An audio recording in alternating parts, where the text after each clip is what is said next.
আল্লাহ রসুল প্রত্যেক সাহাবিকে এমনভাবে ভালোবাসতেন যে প্রত্যেক সাহাবি মনে করতেন যে আমাকেই রাসূল বেশি ভালোবাসছেন।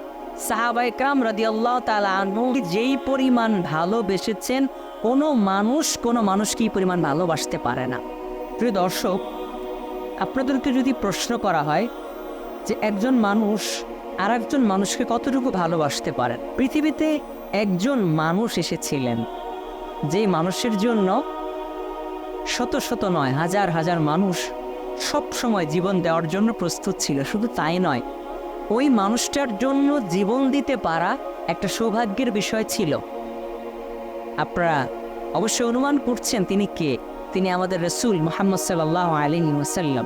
ইতিহাসের গ্রন্থ থেকে আমরা পাই যে রাসূল সাল্লাল্লাহু আলাইহি ওয়াসাল্লামের সাহাবী তথা সাহাবায়ে কেরাম রাদিয়াল্লাহু তাআলা আনহু যেই পরিমাণ ভালোবেসেছেন কোনো মানুষকে এই পরিমাণ ভালোবাসতে পারে না।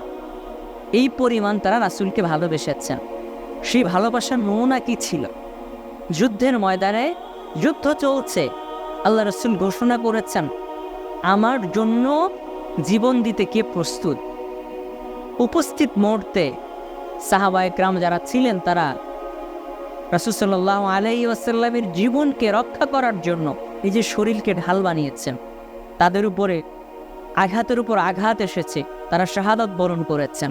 এবং যারা শাহাদাত বরণ করেননি, জীবনের শেষ মুহূর্ত পর্যন্ত তাদের শরীরে সেই আঘাতের চিহ্ন ছিল। রাসূল সাল্লাল্লাহু আলাইহি ওয়াসাল্লামকে প্রত্যেকটা সাহাবী অনেক বেশি ভালোবাসতেন এবং আল্লাহর রাসূল প্রত্যেক সাহাবীকে এমনভাবে ভালোবাসতেন যে প্রত্যেক সাহাবী মনে করতেন যে আমাকেই রাসূল বেশি ভালোবাসছেন। এই পরিমাণ ভালোবাসা সাহাবায়ে কেরাম আল্লাহ রসুলকে ভালোবেসেছেন এবং তারা ভালোবাসার সর্বোচ্চ উপমা রেখে গিয়েছেন। এবং তাদের ভালোবাসা, তাদের ত্যাগ, তাদের কুরবানির কারণে আজকে আমরা দিন পেয়েছি।